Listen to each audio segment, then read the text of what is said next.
चकनाके के 3 ऑफिसर्स को मार दिया। ये काम अकेले सुप्रिया का तो हो नहीं सकता। जरूर सुप्रिया के साथ कोई था जो उसकी मदद कर रहा है। कोई सीसीटीवी कैमरा नहीं दिख रहा। चकनाके पे सीसीटीवी कैमरा तो होना चाहिए। सर, वो रहा सीसीटीवी कैमरा, मगर टूटा हुआ है सर। वायर भी लटक रही है।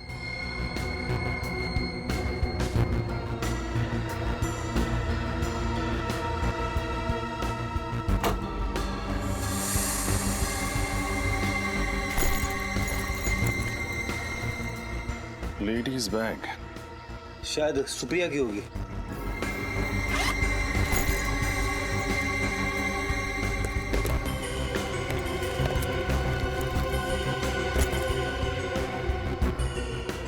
सुप्रिया का ही है।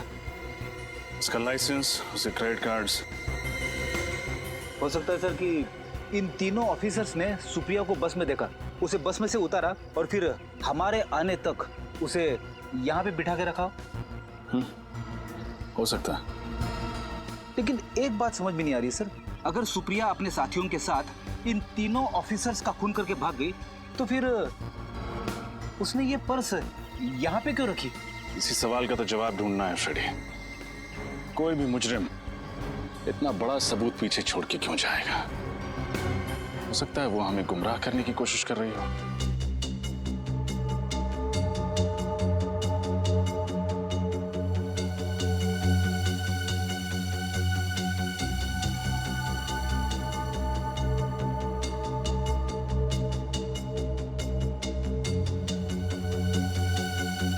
तारिका, वो सुई जैसी गोली रौनक के एक कान में घुसी और दूसरे कान से निकली, और निकली बड़ी तेजी से।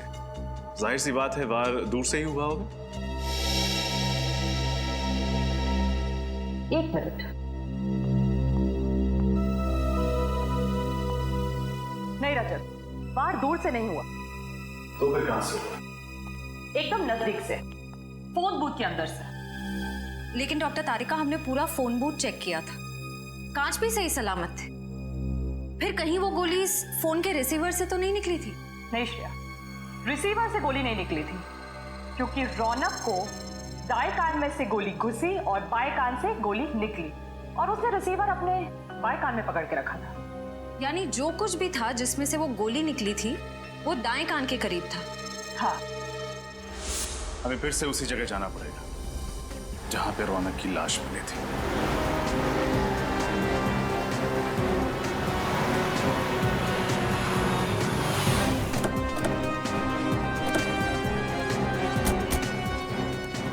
सर, हमने पूरे एरिया को सील कर दिया। Very good. अब देखते हैं, अगर हमारी नजरों से कुछ छूटा है तो अभी मिलना ही चाहिए। सर, शूटिंग के लिए जो फोन बूथ यूज किया था वो इधर रखा गया था। हाँ, फोन बूथ इधर था, और उस फोन के असिस्टेंट डायरेक्टर ने यह बताया था कि रौनक वहां से दौड़कर आया और इस फोन बूथ में आके खड़ा हो गया, फोन किया। जैसे ही वो असिस्टेंट डायरेक्टर यहाँ पर आया, उसने फोन बूथ का दरवाजा खोला, तब रौनक अपने पीठ के बल ऐसे यहाँ गिर गया। सर, ये मिस्टर रौनक सुपरस्टार थे, मगर एक्टर अच्छे नहीं थे। पंकज, हम ये रौनक के एक्टिंग के बारे में डिस्कस करने नहीं आए, समझे? नहीं सर, मेरे कहने का मतलब था कि उनको कभी डायलॉग याद ही नहीं रहते थे, इसलिए तो वो ईयरफोन पहनते थे डायलॉग प्रॉम्प्ट सुनने के लिए। क्या कहा तुमने? ईयरफोन? ईयरफोन? छोटा सा ईयरफोन और माइक्रोफोन, कॉर्डलेस। वो तो हमें लाश के ऊपर से नहीं मिला, फिर माइक्रोफोन गया कहां? वो माइक्रोफोन ढूंढो, ढूंढो, यहीं कहीं आसपास ही मिलना चाहिए।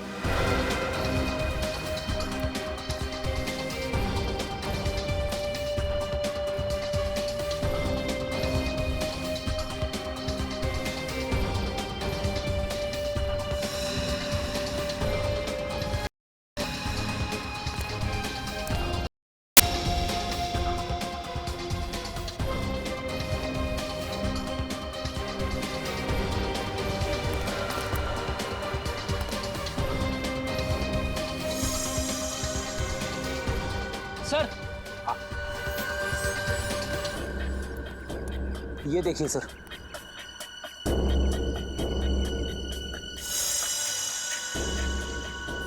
यही तो है वो माइक्रोफोन, यही है। उठाओ इसे संभल के, ध्यान से।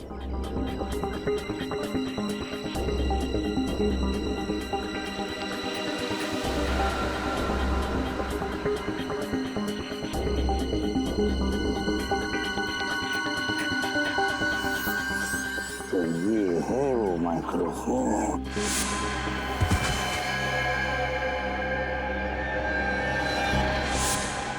देखो कितना छोटा सा माइक्रोफोन है, कितना छोटा सा। लगता है कुछ गड़बड़ है इस माइक्रोफोन में। जरा मैग्नीफाइंग ग्लास देना तो।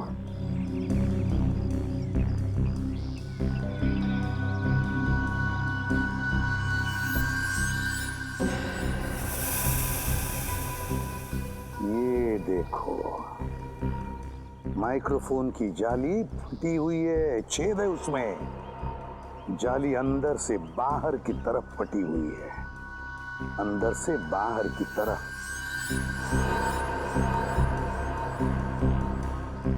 अंदर से बाहर की तरफ फटी हुई है। इसका मतलब है इस माइक्रोफोन के अंदर कोई ऐसी चीज फिट की गई थी जो बड़े जोर से अंदर से बाहर की तरफ आई।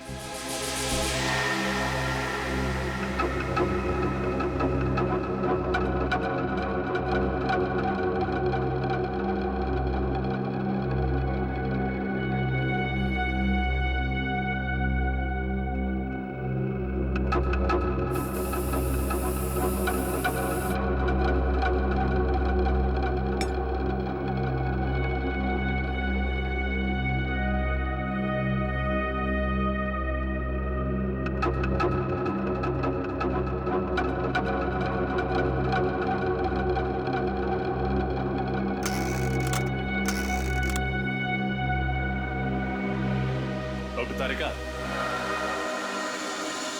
ऐसे ही चक्कर लगवाती रहेंगी या कुछ बताएंगी भी? मैं तो पूरी कोशिश कर रही हूँ कि आप लोग जल्द से जल्द खूनी तक पहुंचे। दरअसल एसीपी सर बहुत गुस्से में। क्यों? क्योंकि खूनी तो दूर, अब तक हम ये भी पता नहीं लगा पाए हैं कि खून हुआ कैसे। मगर मुझे पता चल गया है कि खून कैसे हुआ। कैसे? इस ईयरपीस पर कोई लोहे की चीज, पिन या सुई वगैरह लगी हुई थी जो रौनक के ब्रेन के आर पार हो गई। आप ये बात इतने यकीन के साथ कैसे कह सकते हैं? इस ईयरपीस पे ये छोटा सा छेद तो आप लोग देख रहे हैं।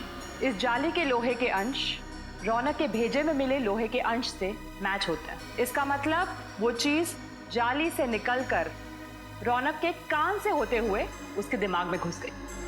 हाँ, लेकिन इतना शक्तिशाली वार करने के लिए इस ईयरपीस में कोई यंत्र, कोई ट्रिगरिंग डिवाइस तो होगा जिसने फोर्स के साथ उस पिन को बाहर फेंका होगा। नहीं, इस पे ऐसा कोई ट्रिगर नहीं है। ये ईयरपीस मैंने अच्छी तरह से चेक किया है। तो फिर उस पिन से वार हुआ कैसे? वो पिन अपने आप तो बाहर नहीं निकली होगी। ये पता चल जाएगा, बस थोड़ा सा वक्त दीजिए मुझे। तब तक हमें उस आदमी का पता लगाना होगा जिसने ये खास किस्म का ईयरपीस बनाया है। इस प्रॉम्प्टर को ध्यान से देखिए। क्या ये आपके यहाँ का है? हाँ, ये तो हमारे यहाँ का ही माल है। पर ये आपको कहाँ से मिला? ये तो रौनक के पास था। रौनक की लाश के पास से। क्या? जी हाँ, रौनक का इस प्रॉम्प्टर से खून हो गया है। सर, पर ये तो एक छोटा सा माइक्रोफोन है। इतनी छोटी चीज से किसी की जान कैसे जा सकती है? जान जा सकती नहीं, बल्कि जा चुकी है। ये देख रहे हैं आप, इस प्रॉम्प्टर की ये स्पीकर की जो जाली है, इसमें शायद किसी ने पिन डाला था। क्या ये पिन आपने डाला था? जी हाँ, बिल्कुल। ये पिन मैंने ही डाली थी। लेकिन क्यों डाला था ये पिन आपने? सर, रौनक जी के ऑफिस से उनकी सेक्रेटरी का फोन आया था। उनकी सेक्रेटरी? कोई औरत? हाँ, वो एक औरत थी और उसी ने मुझे कहा था ये पिन प्रॉम्प्टर के स्पीकर में डालने को। उसने कहा और आपने मान लिया? हाँ, पर तभी मुझे कुछ अजीब नहीं लगा था। उसने कहा था कि रौनक जी एक एक्शन सीक्वेंस शूट करने वाले हैं जिसमें खूब उछलना कूदना होगा, इसलिए उन्हें ये पिन चाहिए थी जिसकी वजह से प्रॉम्प्टर कान में अपनी जगह से हिले नहीं। लेकिन सर, रौनक की तो कोई सेक्रेटरी नहीं थी ना? हाँ श्रेया, इस खूनी ने ये खून बड़ी बारीकी से प्लान किया था। मुझे तो लगता है कि सुप्रिया का भी हाथ है इसमें। हाँ सर, मुझे भी यही लगता है। जिस तरह से वो सिक्योरिटी ऑफिसर को मार के भागी चेकनाके पे, उससे तो यही लगता है कि और भी लोग इसमें शामिल हैं। सुप्रिया को जल्द से जल्द पकड़ना होगा, जल्द से जल्द।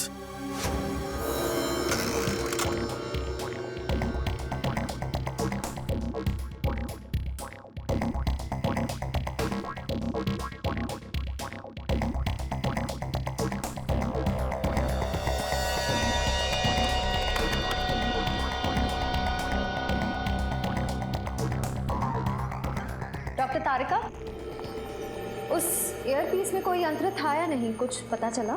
नहीं श्रेया, यंत्र ईयरपीस में नहीं बल्कि फोन के रिसीवर में था। फोन के रिसीवर में? लेकिन आपने तो कहा था कि सुई दाएं कान से घुसकर बाएं कान से बाहर निकली और रौनक ने फोन का रिसीवर बाएं कान पे पकड़ा था। तो फिर यंत्र फोन के रिसीवर में कहां से आया?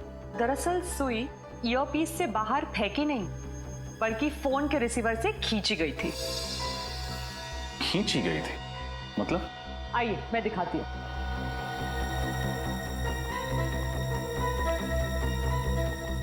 ये देखिए, ये है वो सुई जिसे रौनक की मौत हुई, मैग्नेट से चिपकी हुई। और इस चुंबक की वजह से सुई दाएं कान में घुसी और बाएं कान से बाहर निकल आई। जी हाँ, और ये मैग्नेट कोई मामूली मैग्नेट नहीं है, ये एक खास किस्म का मैग्नेट है जिसे नियोडायमियम मैग्नेट कहते हैं। इसकी चुंबकीय शक्ति एक मामूली मैग्नेट से 10 गुना ज्यादा होती है। और इसके अलावा इस मैग्नेट पर ये बैटरी भी लगी हुई थी अलग से, जिसकी वजह से ये शक्तिशाली मैग्नेट और भी पावरफुल हो गया। और पावर बढ़ जाने की वजह से ये सुई आसानी से मैग्नेट की ओर खिंच गई। हाँ, और फोन के अंदर इस मैग्नेट में जा चिपकी, इस वजह से हमें दिखी भी नहीं। सर, इतनी खतरनाक प्लानिंग, ये काम तो किसी इंजीनियर का ही हो सकता है। सही कहा तुमने श्रेया, इंजीनियर। सुप्रिया भी तो इंजीनियर ही है ना? वो एक गाड़ी बनाने वाली फैक्ट्री में काम करती है। हाँ सर। सर, मुझे लगता है हमें सुप्रिया से पूछताछ करनी चाहिए। हाँ श्रेया, सुप्रिया से भी और उस आदमी से भी जो ये खास किस्म का मैग्नेट बेचता है। सर, 2 दिन से मेरी बेटी लापता है, उसका फोन भी नहीं लग रहा। उसके घर पे पता किया तो उसकी कोई खबर नहीं मिली। इसी सिलसिले में हम आपसे बात करने आए हैं। हमें शक है कि सुप्रिया ने रौनक जी का खून किया। क्या? नहीं, ये नहीं हो सकता सर, ये नामुमकिन है। क्यों नहीं हो सकता? क्योंकि सुप्रिया तो रौनक की पत्नी, ये बात हमें पता है। देखिए, कुछ और लोग भी मिले हैं सुप्रिया के साथ जो उसकी मदद कर रहे हैं। सुप्रिया चेक नाके पे पकड़ी गई थी, वहां पे 3 पुलिस वालों को मार के वो लोग फरार हो गए। नहीं सर, ऐसा नहीं। आप मेरी बेटी पर गलत इल्जाम लगा रहे हैं। वो किसी का खून कर ही नहीं सकती। अरे रौनक का तो कभी नहीं। वो दोनों तो एक दूसरे से इतना प्यार करते थे, कॉलेज में दोनों इकट्ठे पढ़ते थे सर, और पढ़ाई खत्म होने के बाद दोनों ने शादी कर ली। अगर ऐसी बात है तो फिर रौनक जी ने अपनी शादी के बाद दुनिया वालों से छुपाई क्यों नहीं बताया कि सुप्रिया उनकी पत्नी है? क्योंकि सर, उसे ऐसा लगता था कि एक शादीशुदा लड़का सुपरस्टार नहीं बन सकता, और इसलिए उसने अपनी और सुप्रिया की शादी सबसे छुपाई। सुप्रिया को भी कोई शिकायत नहीं थी। और 2 साल पहले। क्या हुआ 2 साल पहले? वो रौनक ने ड्रग लेना शुरू कर दिया था। उसको ड्रग की बुरी आदत पड़ गई थी। क्या? ड्रग्स लेने की आदत? हाँ सर, वो उसने जब से ड्रग लेना शुरू किया तो उसने सुप्रिया को मारना पीटना शुरू कर दिया, और फिर सुप्रिया से ये सब सहन नहीं हुआ तो उसने रौनक को छोड़ दिया और मेरे घर पर रहने के लिए आ गई।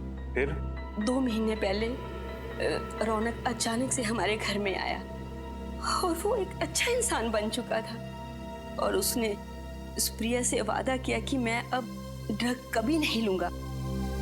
तो सर वो तो दोनों बहुत खुश लग रहे थे, खुशी खुशी रह रहे थे। ठीक है, अभी हम लोग चलते हैं और जरूरत पड़ेगी तो आपसे दोबारा मिलेंगे। Thank you. ऐसा लगता है कि सुप्रिया की माँ ठीक कह रही है। हो सकता है, अगर सुप्रिया ने खून नहीं किया तो फिर भाग क्यों रही है?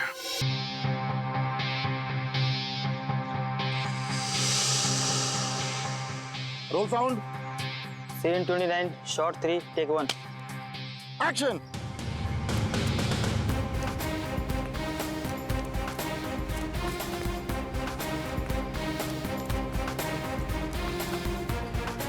अगर इन लोगों ने मुझे पकड़ लिया तो मुझे जिंदा नहीं छोड़ेंगे। मुझे कैसे भी पुलिस को फोन कर इस ड्रग डील के बारे में इन्फॉर्म करना चाहिए। कहाँ जाऊं? हाँ हाँ, फोन बूथ।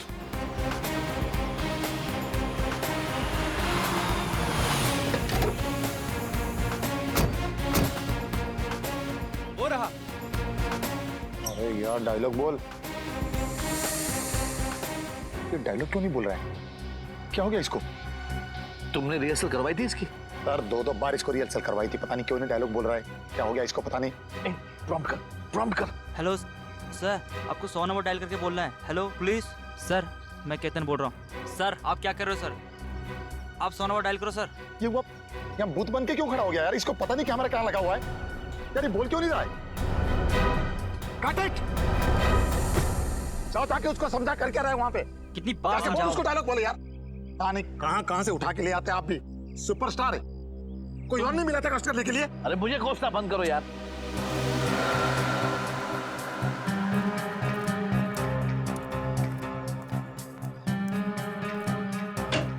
सर आप डायलॉग बोल क्यों नहीं रहे हो सर?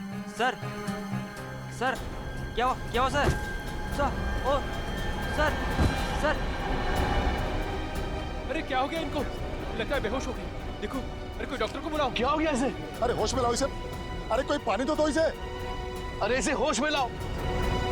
मेरे करोड़ों रुपए लगे फिल्म में, मैं लूट जाऊंगा, बर्बाद हो जाऊंगा। इसे होश में लाओ। सर उठिए सर। क्या हुआ सर? एक काम करो, डॉक्टर का फोन करो। कोई डॉक्टर को फोन करो। सर रौनक सर तो मर चुके सर। क्या? हाँ सर। ऐसे कैसे मर गया? अरे बंद टेलीफोन बूथ पे मर सकता है क्या? अभी तो अच्छा खासा डायलॉग बोल रहा था ये। मुझे लगता है जरूर इसको किसी ने मारा होगा। अभी सीआईडी को फोन करता हूँ। Hello CID.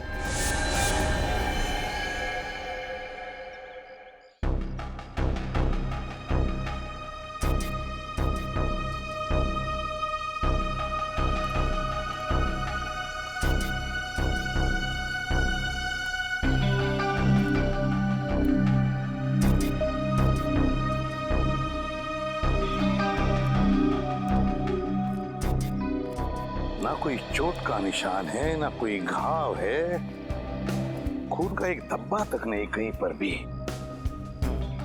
फिर भी इसकी मौत हो गई। कैसे?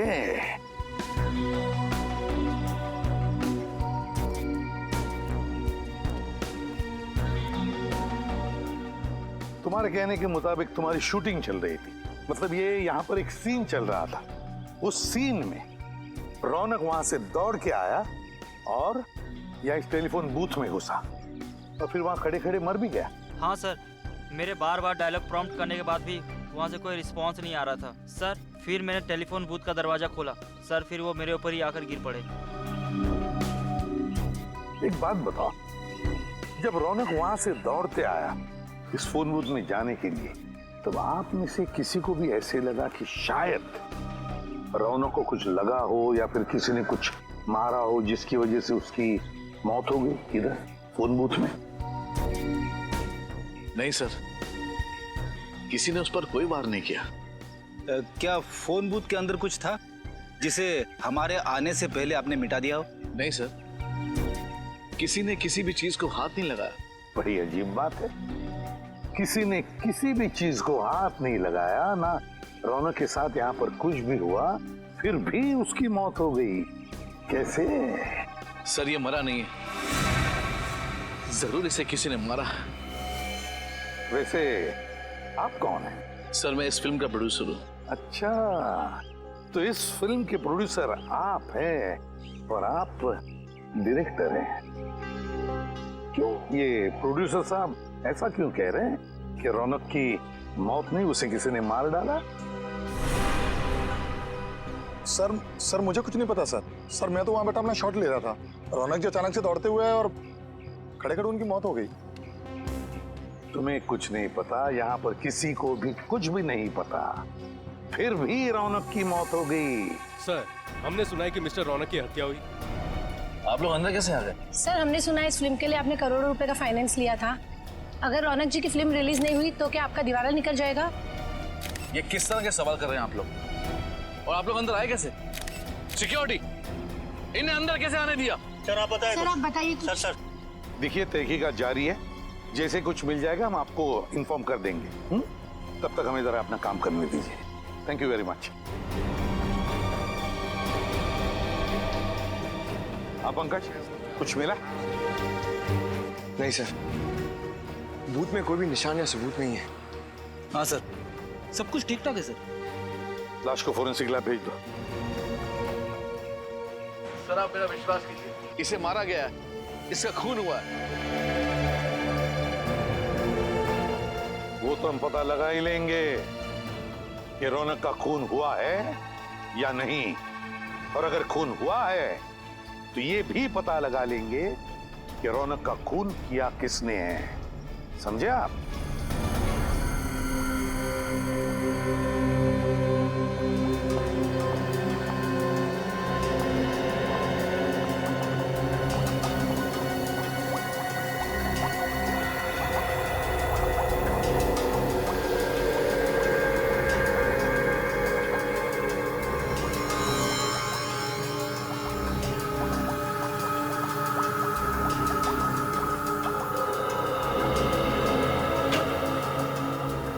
तारिका, इसकी मौत की वजह पता चली?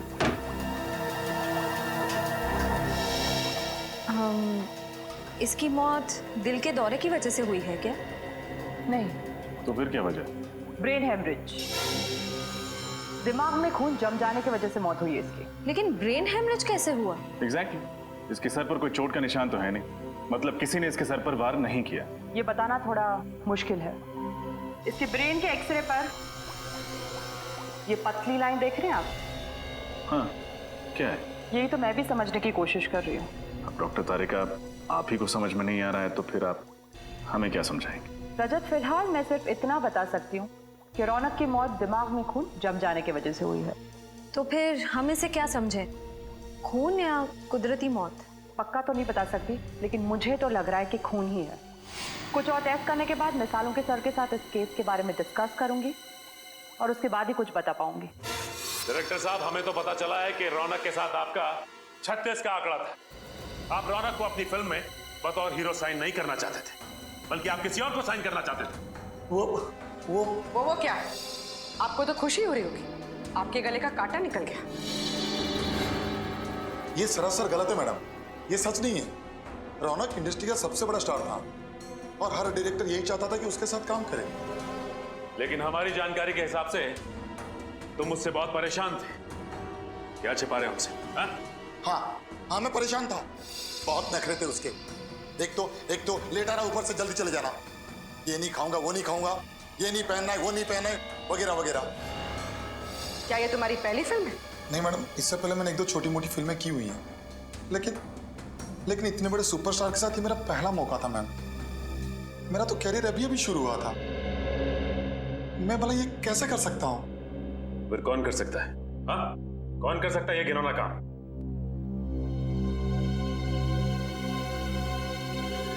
संकेत, ये क्या बकवास कर रहे हो तुम? कहीं पागल तो नहीं हो गए?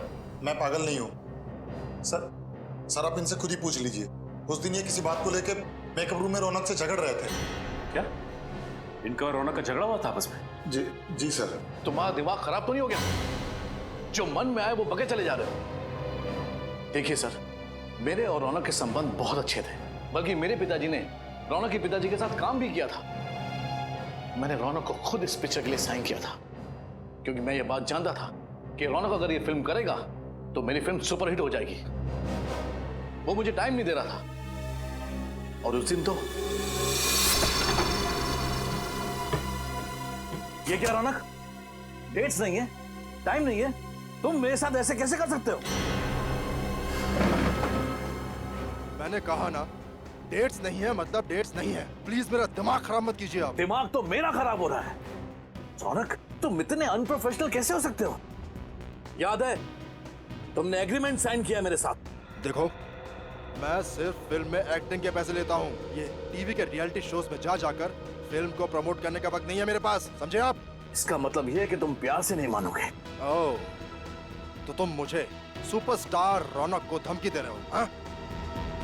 तुम कर क्या लोगे मेरा? अगर मुझे गुस्सा आया ना तो तुम्हारी ये जो फिल्म है ना, इसे बीच में ही छोड़ के चला जाऊंगा। रास्ते पे आ जाओगे, समझे? मैं रास्ते पर आ जाऊंगा? मैं चुटकी भर में तुम्हें बर्बाद कर सकता हूँ रौनक, चुटकी भर में। बस मीडिया के सामने जाकर मैंने तुम्हारे और सुप्रिया के रिश्ते की बात बता दी तो तुम उसी समय बर्बाद हो जाओगे रौनक। रास्ते पे मैं नहीं, तुम आओगे, तुम। सुप्रिया?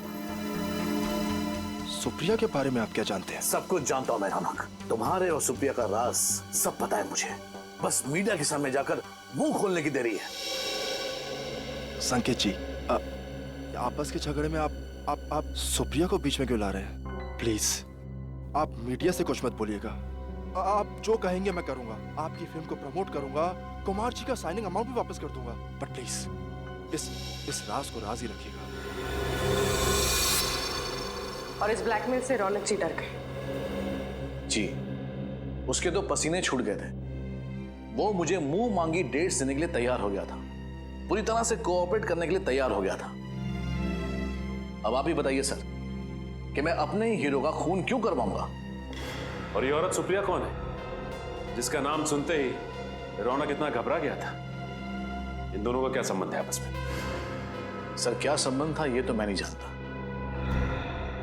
एक दिन रौनक मेरे साथ ऑफिस में बैठा हुआ था, फिल्म्स के डायलॉग का नरेशन चल रहा था कि अचानक ये औरत जबरदस्ती मेरे ऑफिस में घुस आई।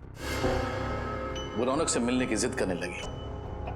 वो बहुत गुस्से में थी, चिल्लाने लगी, मेरे ऑफिस में तमाशा खड़ा करने लगी। उसे देखते ही रौनक का चेहरा सूख गया। वो उसके सामने कुछ बोल ही नहीं पा रहा था। फिर उसके साथ अकेले में बात करने के लिए रौनक उसे खींचकर दूसरे कैबिन में ले गया। मतलब आपने उन दोनों की बातें नहीं सुनी? जी नहीं, पर मैं ये समझ गया कि रौनक कोई बहुत बड़ा राज छुपा रहा है। इसलिए मैंने उसे झूठ मूठ कह दिया कि मैंने दरवाजे के बाहर उसकी सारी बातें सुन ली है और मुझे उसके राज का पता चल चुका है। तो ये बात है। आपके पास इस सुप्रिया का एड्रेस तो होगा ना? जी है।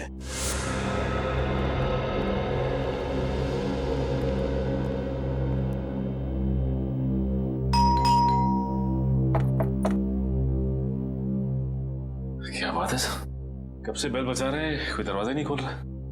लगता है कोई घर में नहीं है। ठीक है, बिन बुलाए मेहमान बन जाते हैं।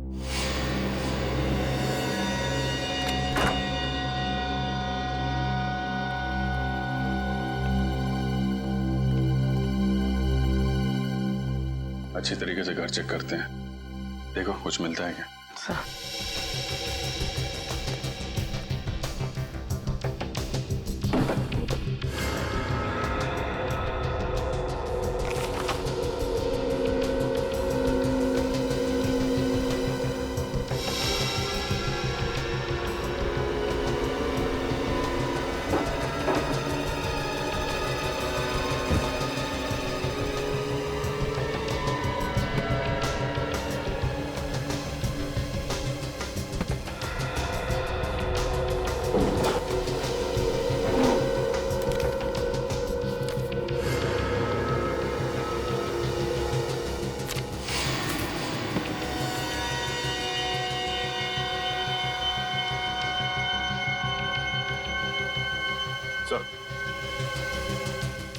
ये देखिए सर, रौनक और सुप्रिया की फोटो उस कमरे में किताब के अंदर छिपा के रखी थी।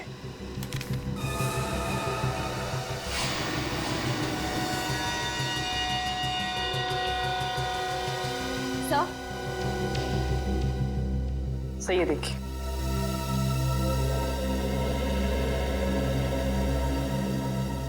माय गॉड, तो ये चक्कर है।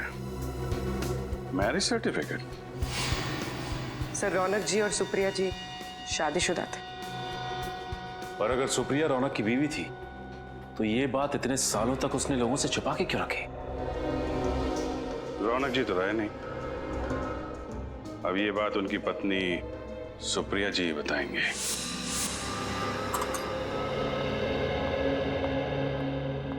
मैम। यस प्रिया। कान की स्किन मैंने चेक की है, वहाँ कहीं मुझे गन पाउडर नहीं दिखा। ओके।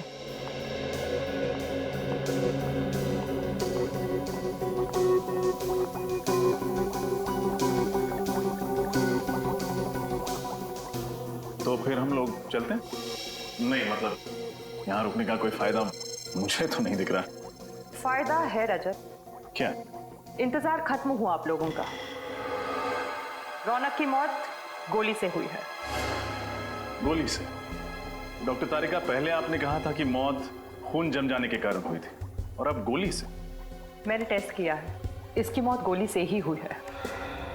लेकिन उसके शरीर पर कहीं गोली लगने का निशान तो है नहीं। ना ही कहीं से खून निकला है, फिर गोली से कैसे मौत हुई? क्योंकि ये एक अजीब तरह की गोली है, बिल्कुल सुई जितनी पतली। रौनक के दिमाग में एक तरफ से घुसी और दूसरी तरफ से बाहर निकल गई। अब आप ये भी बता दीजिए कि गोली चली कहाँ से? ये ढूंढना तो आप लोगों का काम है ना।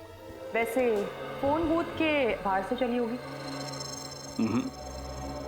फोन बूथ का कांच बिल्कुल सही सलामत है। सर, हो सकता है कांच में छेद इतना छोटा हो कि हमें दिखाई ना दिया हो सकता है। श्रेया, एक काम करते हैं, फोन बूथ के कांच को एक्सपर्ट से चेक करवाते हैं। पता चल जाएगा गोली बाहर से चली थी या अंदर से। फोन बूथ के ग्लास से कुछ पता चला क्या? नहीं सर, अभी तक 3 कांच की जांच हो चुकी है, चौथी की जारी है। इसमें एक जेल है, इसे हम इस कांच के ऊपर डालेंगे।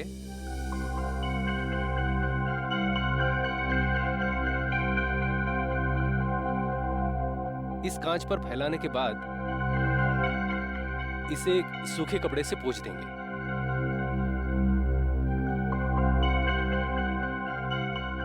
अगर कांच में कहीं भी कोई क्रैक या छेद हुआ तो ये जेल उस कांच के अंदर जाकर अटक जाएगा और हमें पता चल जाएगा कि इस कांच में वो छेद कहां पर है। सर, हमने टेलीफोन बूथ को अच्छी तरह से चेक किया था, अंदर कोई सुराग नहीं था।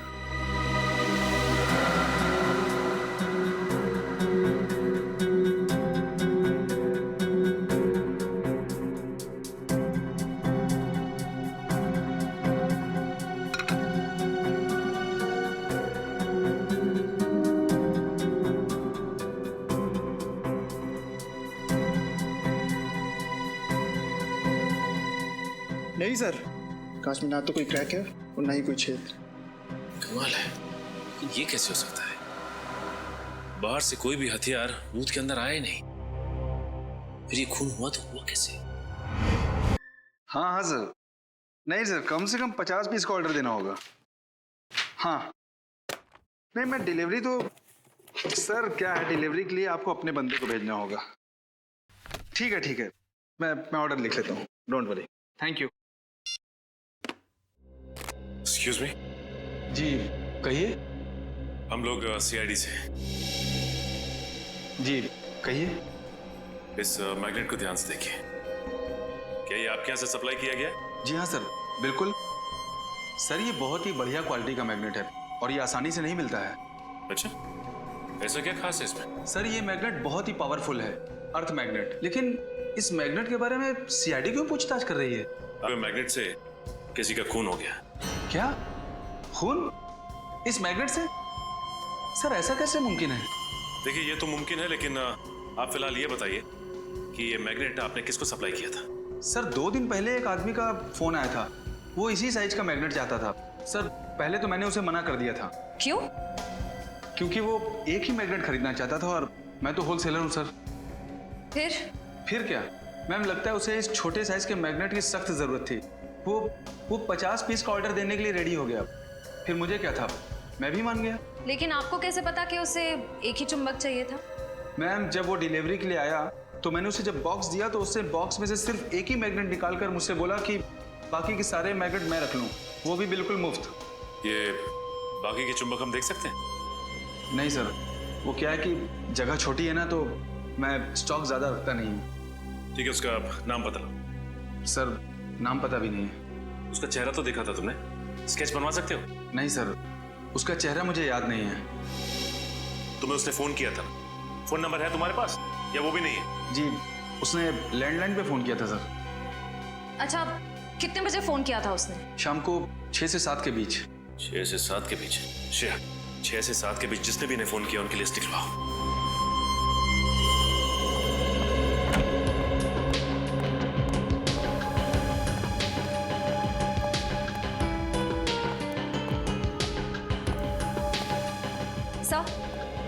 सर मैंने उस मैग्नेट सप्लायर के सारे कॉल रिकॉर्ड्स चेक किए। इस सीडी में वो सारे नंबर्स हैं जिनसे उस मैग्नेट सप्लायर को उस शाम कॉल्स किए गए थे।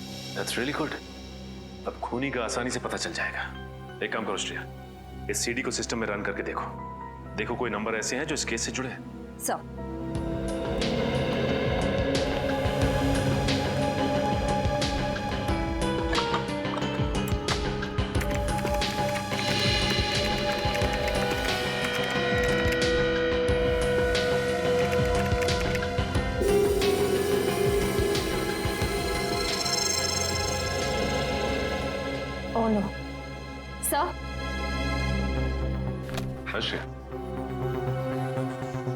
इसका नंबर है? सर उस शाम 6 से 7 के बीच इस लैंडलाइन नंबर से कॉल किया गया था और ये नंबर उस ऑटोमोबाइल कंपनी के नाम रजिस्टर्ड है जिसमें सुप्रिया काम करती है। ये क्या चक्कर है? मगर सुप्रिया की माँ को तो पूरा यकीन है कि सुप्रिया बेकसूर है। हाँ सर, और रौनक की मौत से सुप्रिया को कोई फायदा नहीं होने वाला था।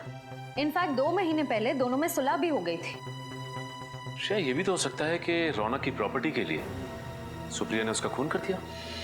लेकिन सर रौनक ने अपनी सारी प्रॉपर्टी, सारे इन्वेस्टमेंट सुप्रिया के नाम कर दिए थे।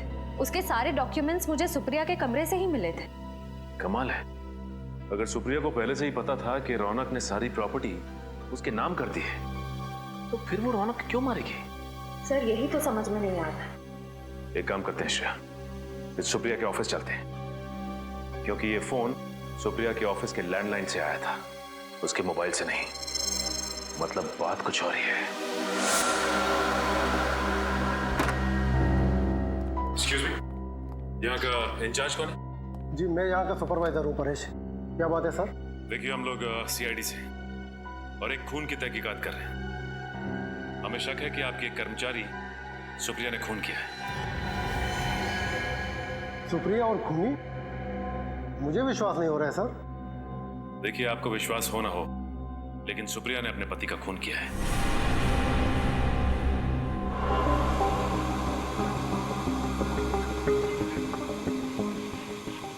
सर ये टीवी 2 दिन से बिगड़ गया है, इमेज बराबर नहीं आ रही है। ये तो अच्छा हो गया कि यहाँ के मालिक मिस्टर शेखर यहाँ पे 2 दिन से आए नहीं है इस केबिन में। इसका मतलब ये टीवी आपको 2 दिन से प्रॉब्लम दे रहा है? हाँ जी हाँ। श्रेया, मुझे याद है कि बचपन में टीवी के सामने अगर हम चुंबक रखते थे, मेरा मतलब है मैग्नेट, तो इसकी इमेज खराब हो जाती थी, कुछ दिखाई नहीं देता था ठीक से। हाँ सर, कहीं इस टीवी के पास भी तो लगता तो ऐसे ही है।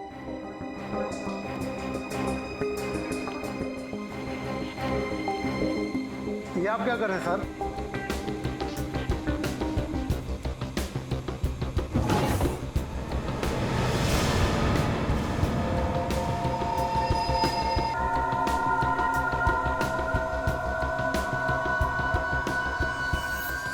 सर, इन मैग्नेट्स की साइज बिल्कुल वैसी ही है जैसी हमें उस फोन के रिसीवर में मिली थी।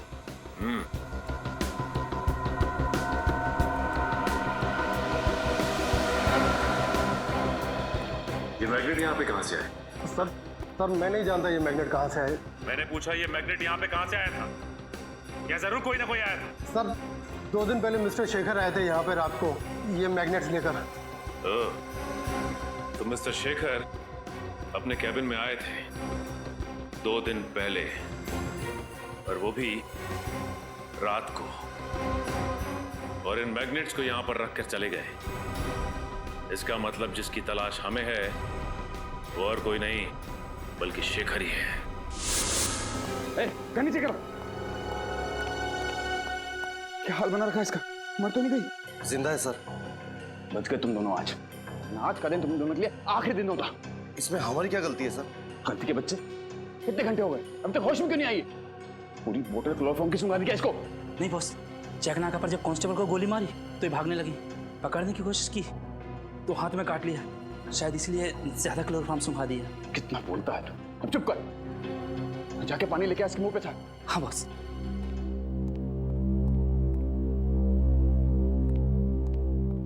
आराम से, प्यार से।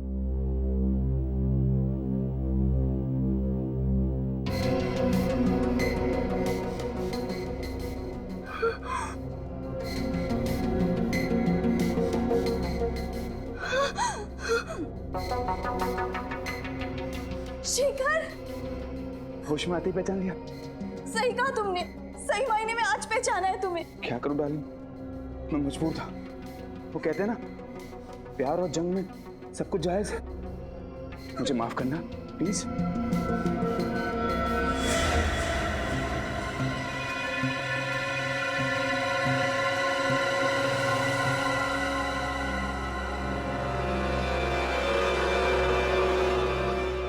इतना बड़ा धोखा शेखर। मैं धोखेबाज नहीं हूं सुप्रिया, मैं तुम्हें कोई धोखा नहीं दिया है। मैं तो तुम्हें पागलों की तरह प्यार करता हूं। ये कैसा प्यार शेखर? पहले तुमने रौनक को मार दिया और अब मुझे यहाँ। ओह, तो ये है शेखर। इसी ने सुप्रिया को किडनैप करके रखा हुआ है।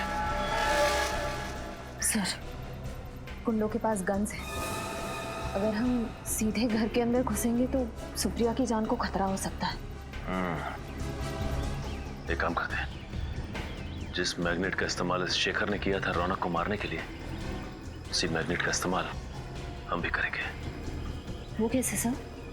याद है श्रेया तुम्हें, डॉक्टर तारिका ने क्या कहा था कि अगर इस चुंबक पे इलेक्ट्रिक का इस्तेमाल करो तो इसकी शक्ति और बढ़ जाती है।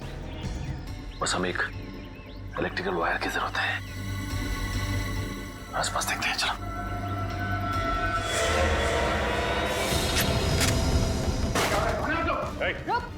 क्या हो रहा है? कौन है आप लोग? सीआईडी।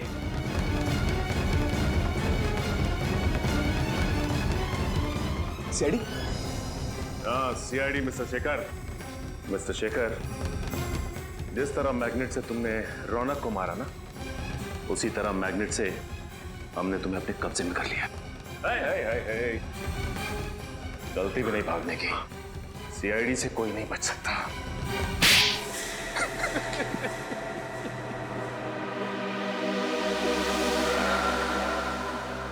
मैं सुप्रिया को पागलों की तरह चाहता था, लेकिन जब उसने मुझसे शादी करने के लिए इनकार कर दिया तो मुझे बहुत गुस्सा आया। मगर सुप्रिया तो शादीशुदा थी ना, उसकी रौनक से शादी हो चुकी थी। जानता था मैं सब, मगर सुप्रिया को मैंने 2 साल तक रोते बिलखते देखा था। वो जिंदगी से निराश हो चुकी थी, तब मैंने उसे संभाला था। वो तो अपने ड्रग एडिक्ट पति को तलाक भी देने वाली थी। उसके बाद हम दोनों शादी करने वाले थे, मगर अचानक एक दिन अचानक रौनक ने अपने ड्रग लेने की आदत छोड़ दी। वो सुधर गया था और अपनी पत्नी को वापस पाने के लिए वो अपनी शादी का ऐलान करने को भी तैयार हो गया। हाँ, सुप्रिया ने रौनक को माफ कर दिया था और वो उसके पास वापस चली गई। मेरे प्यार और एहसान को भूल चुकी थी वो। मैं बहुत करीब आया, सुप्रिया को पाने की पूरी कोशिश की, लेकिन उसने मुझसे कहा कि वो रौनक से बहुत प्यार करती और वो उसे छोड़कर मेरे पास कभी नहीं आएगी। और इसलिए तुमने रौनक का खून कर दिया और सुप्रिया से शादी करने की प्लानिंग कर ली। अगर तुम सुप्रिया को चाहते थे, उससे प्यार करते थे, तो रौनक के खून के इल्जाम में उसे फंसाया क्यों तुमने? क्योंकि मुझे लगा कि चेक नाका के ऑफिसर्स के खून के बाद सीआईडी को लगेगा कि असली खूनी सुप्रिया ही है। मैं सुप्रिया को कानून से बचाता और फिर सुप्रिया को भी लगता कि जेल जाने से अच्छा वो मेरे साथ अंडरग्राउंड हो जाए और फिर सारी जिंदगी वो मेरे एहसानों के तले दबी रहती। शर्म आनी चाहिए तुम्हें।